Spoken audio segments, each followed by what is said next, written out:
The Eurovision Song Contest is huge, and the build-up feels as if it's about 6 months of the year just steadily building up, and then in May it just goes absolutely crazy. I've never been to a Eurovision, but I was on holiday once in Portugal a few years ago, and the Eurovision was taking place there, and the village was where we were, so we got to have a little look just on the outskirts, and that was good enough for me. I really got into the spirit and I got so excited, but didn't actually get to see any of it there, and ironically I missed the competition because I was on holiday that week. But if you love Eurovision, you'll know what I mean about it just being so exciting and you just get right into the spirit. There are so many countries that take part, so many songs. In the UK, up until recently, we didn't even watch the semi-finals, so we didn't know that there were songs that were being knocked out before we even watched the final. The final's on TV on a Saturday, normally the second Saturday in May, and it's normally on here in the UK from about 8 p.m. until way after midnight. It always overruns, and that's what I mean about me quite often falling asleep before we get to the end. UK used to do really well. We had quite a good winning record, but I must admit, even though I love it, you must see that the politics get involved everywhere, but we're not immune from it because we'll also vote for our neighbours too, so I'm not one of those people that says the politics are for other countries. Everybody gets involved. You'll also know if you're into it that there are certain countries that are not in Europe that take part, even quite recently Australia, but I think that adds to it because it's fun, it's just a good laugh, you can create your own competitions, whoever's watching it in your house. A lot of people have Eurovision parties. You might not know that it actually started in the 50s, so it was only about 7 or 8 countries at the beginning. The UK weren't even involved at the start. But when it started, it was about sort of bringing us together, unity, nice simple song contest, and again the votes were just a jury, and then bit by bit it evolved and it got bigger and bigger. It's also interesting to know that when it started, it was the first sort of foray into live international broadcasting, and when you think about how difficult it is even to this day to put on a live international broadcast seen by millions and millions of people all over the world, when you think about what they were doing in the 50s and how it evolved through each decade, it really is a marvel how they put it together, how it moves so smoothly, and there have been some key moments throughout the years that we must say like really stand in your memory, like Riverdance, you know, things like that, things that you think that actually was an event that to this day everyone will still look back and think, wow, what a moment. So I cannot pick definitive Eurovision songs because there are too many, but I thought if I came up with a list of 10 today, what would I pick today? So that's what I've done. I've picked 10 that just come into my mind today, but there are so many more. There are songs that I couldn't even include in the list. There are people that I might not have loved the song, but you cannot take away from them what they did in the competition, like Celine Dion, people like that. So let's just pick 10 songs today that just come straight into my mind that I think a lot of us will agree are 10 really good Eurovision songs.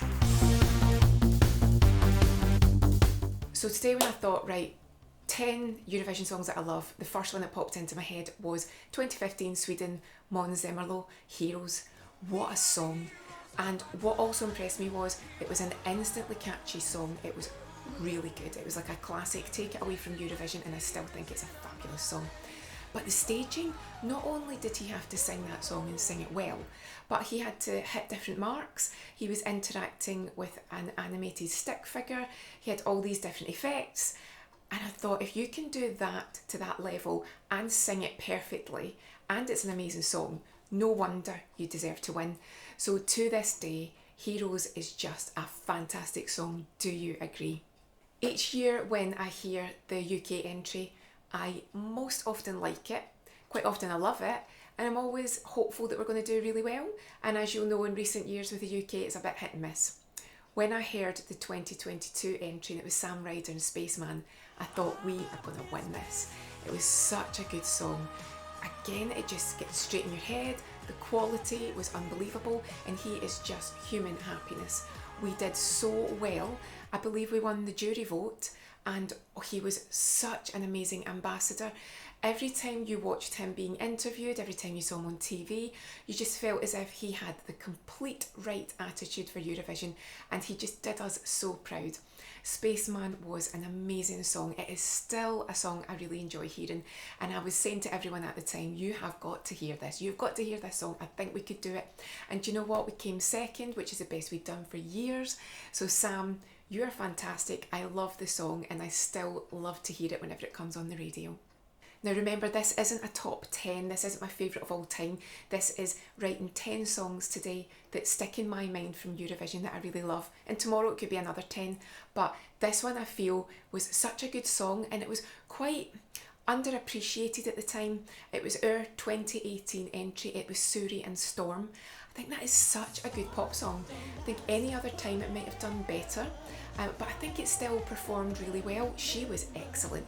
And do you know what? She dealt with the stage invasion, if you remember.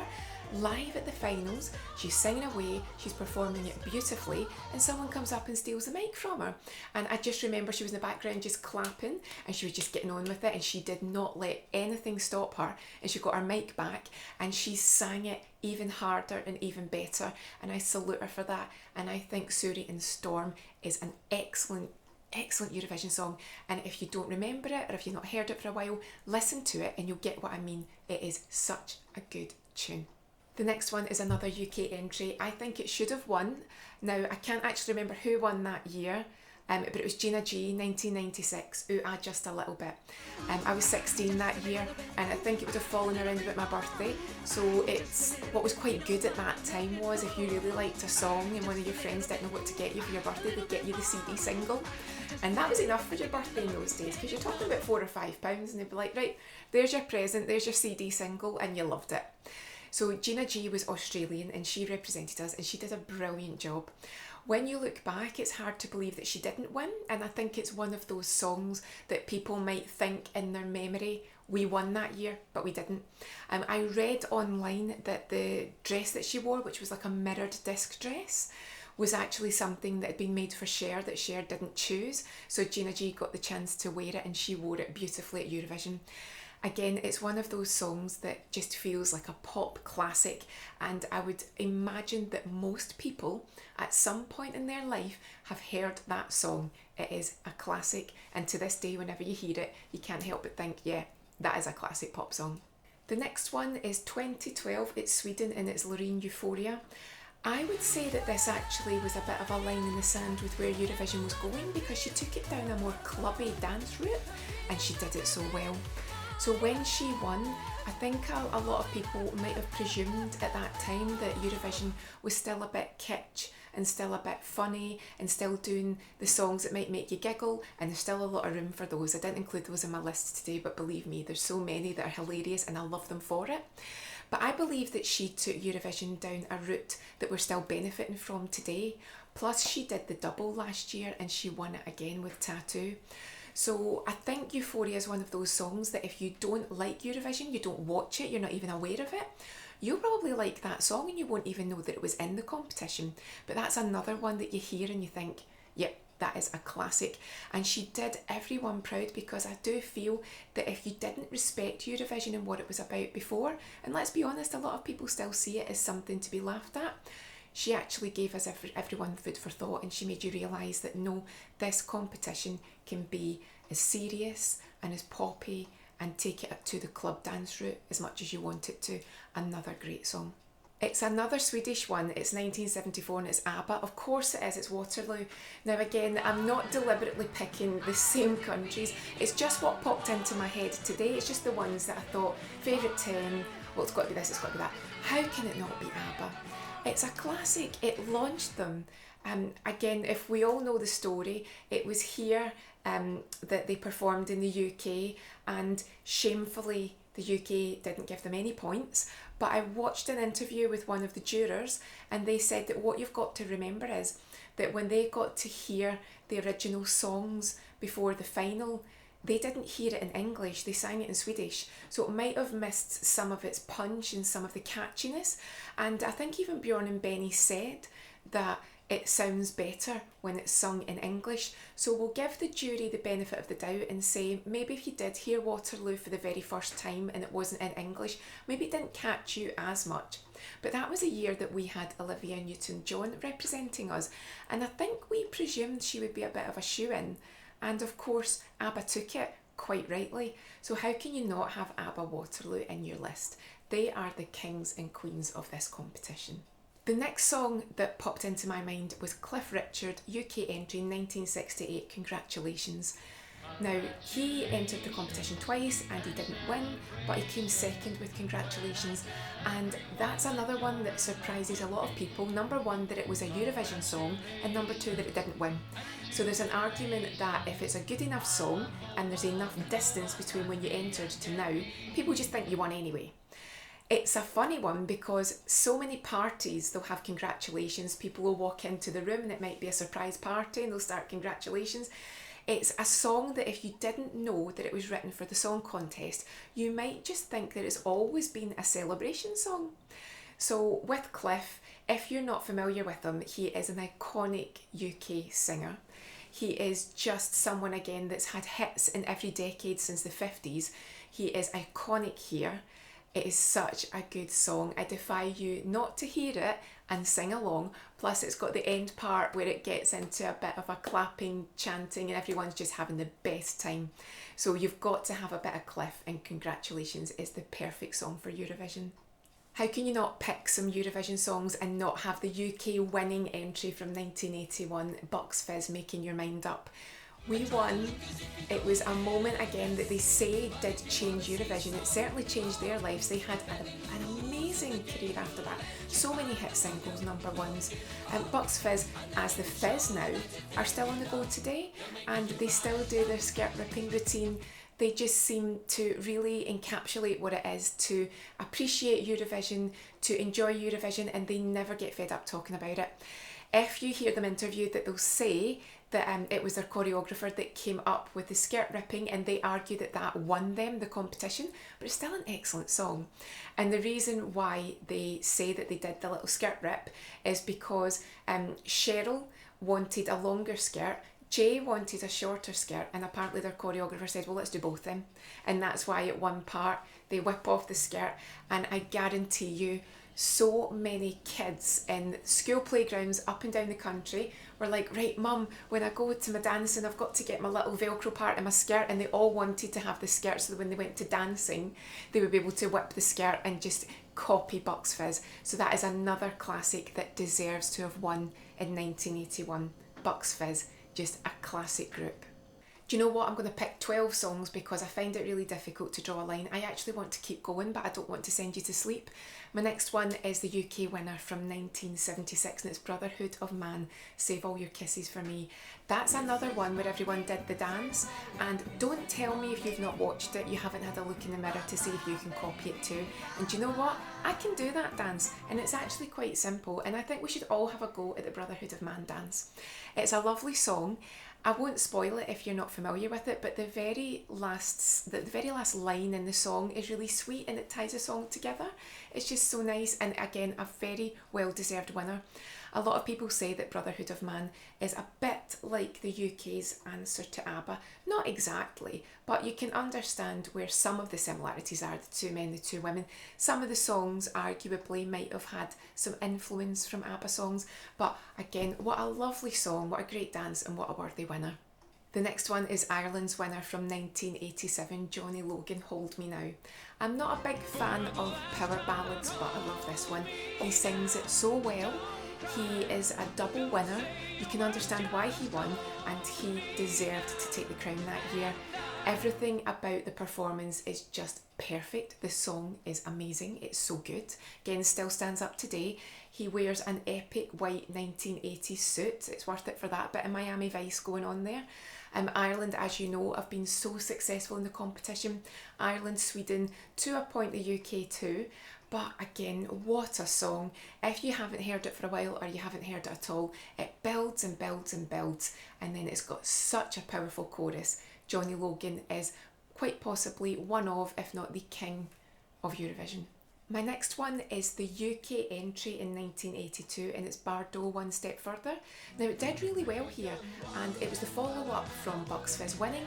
It sounds a little bit similar, but it was male-female. They had a really nice dance routine. She looked as if she was going to play tennis. She had a little white skirt on.